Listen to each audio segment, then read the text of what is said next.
કેવા હાવ ફ્રીજાઇલ થઈ ગયા છે. હૈયું બહુ નબળું પડતું જાય ધીમે ધીમે.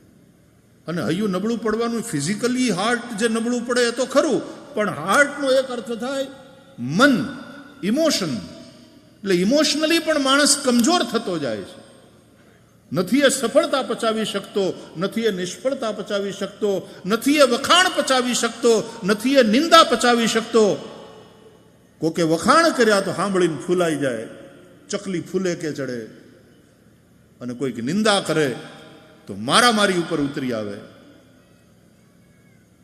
સફળતા એને અભિમાની કરી મૂકે અને નિષ્ફળતા એને હાવ તોડી નાખે. પરીક્ષામાં નપાસ થાય અને છોકરાઓ હું નપાસ થઈશ તો આવા ભય માત્રથી આત્મહત્યા કરી નાખે. મેં તો એક કેસ એવો જોયો અમદાવાદમાં કે દીકરી 12માની પરીક્ષા આપતી હતી સાયન્સમાં, અને મને 90% કરતા ઓછા માર્ક આવશે તો આ ભયમાં ને ભયમાં રિઝલ્ટના 2 દિવસ પહેલા એ દીકરી આત્મહત્યા કરી નાખી.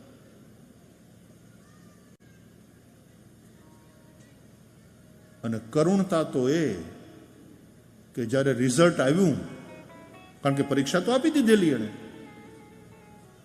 તો મને 90% કરતા ઓછા માર્ક આવશે તો એની એ ચિંતા, મારે ડોક્ટર થવું છે, મને મેડિકલમાં એડમિશન નહીં મળે, એની એ ચિંતામાં એ દીકરી આત્મહત્યા કરી નાખી. અને 2 દિવસ પછી રિઝલ્ટ આવ્યું ત્યારે એના 92% માર્ક હતા. પણ ઓલી ચિંતા, આત્મવિશ્વાસનો અભાવ, ઇમોશનલી વીક. આપણા છોકરાઓની ત્યાં ચિંતા કરવાની જરૂર છે અત્યારે. જૂના જમાનામાં બહુ ભલે ભણેલા નહોતા, કામ પૂરતી ખપ પૂરતી બુદ્ધિ હતી અને વ્યવહારિક મેચ્યોરિટી હતી,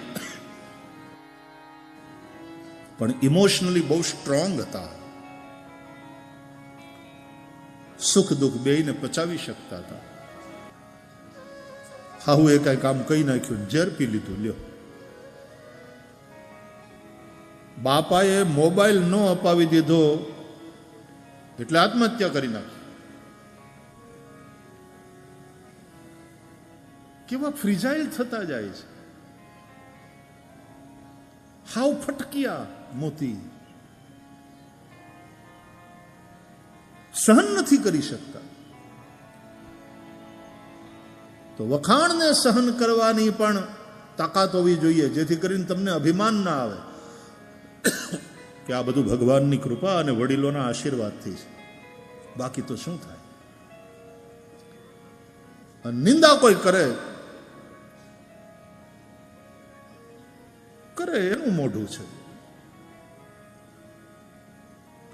ભગવાન એને સદબુદ્ધિ આપે ને એને નો આપે તો કાંઈ નહીં, મને તો આપી રાખે, એટલે હું એનાથી ડગું નહીં, એ નિંદાથી વિચલિત થાવ ને. બ્રેન, બુદ્ધિ, એનો આંક વધતો જાય છે, આઈક્યુ નું લેવલ ઊંચું જતું જાય છે, પણ ક્યાંક ને ક્યાંક હૈયા નબળા પડતા જાય છે. ઇમોશનલી આપણે યા તો વીક, નબળા છીએ, કમજોર છીએ, યા તો ઇમેચ્યોર છીએ, અપરિપક્વ. આજથી 35 વર્ષ પહેલાના 15 વર્ષના છોકરામાં જે વ્યવહારિક મેચ્યોરિટી હતી, પરિપક્વતા હતી, એ આજના 25 વર્ષના છોકરામાં એ વ્યવહારિક પરિપક્વતા નથી.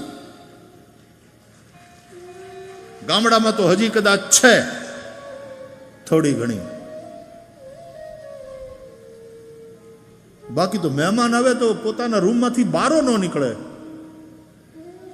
જય શ્રી કૃષ્ણ કરવા માટે. બાપા એમ કે બેટા મામા આવ્યા છે, આવીને પગે તો લાગ. તો આવે તોય તે હલો મામા, પરાણે પગે લાગ્યા. અને તરત પાછો વયો જાય રૂમમાં. એ ભલો, એનો મોબાઈલ ભલો, એના ઇલેક્ટ્રોનિક ગેજેટ્સ ભલા, પોતાની જાતને રૂમમાં બંધ કરી લે. આ ટેકનોલોજી છે ને, એ તેજીલો તોખાર છે. એને પલાણનારો અસવાર પણ એવો તેજીલો હોવો જોઈએ, જે આ ઘોડાને કાબૂમાં રાખી અને પછી એને જ્યાં પહોંચાડવું છે ત્યાં જલ્દીથી પહોંચી જાય. પણ નહીં તો એ ઘોડો પાડશે.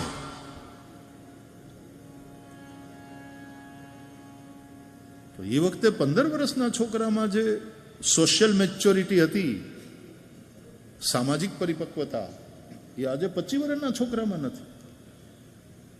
35 વર્ષ પહેલા 15 વર્ષના છોકરાની જે બુદ્ધિ હતી એના કરતા અત્યારે 10 વર્ષના છોકરાની બુદ્ધિ એના કરતા ઘણી આગળ છે.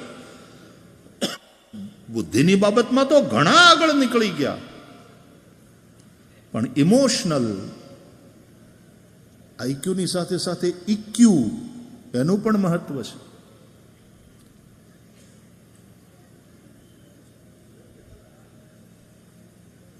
આ બંનેને બેલેન્સ કરીને ચાલવું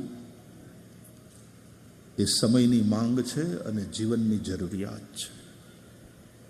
એના ઉપર ધ્યાન આપવું પડશે. સરકારોએ, સમાજે, શિક્ષણ શાસ્ત્રીઓએ, બધાએ.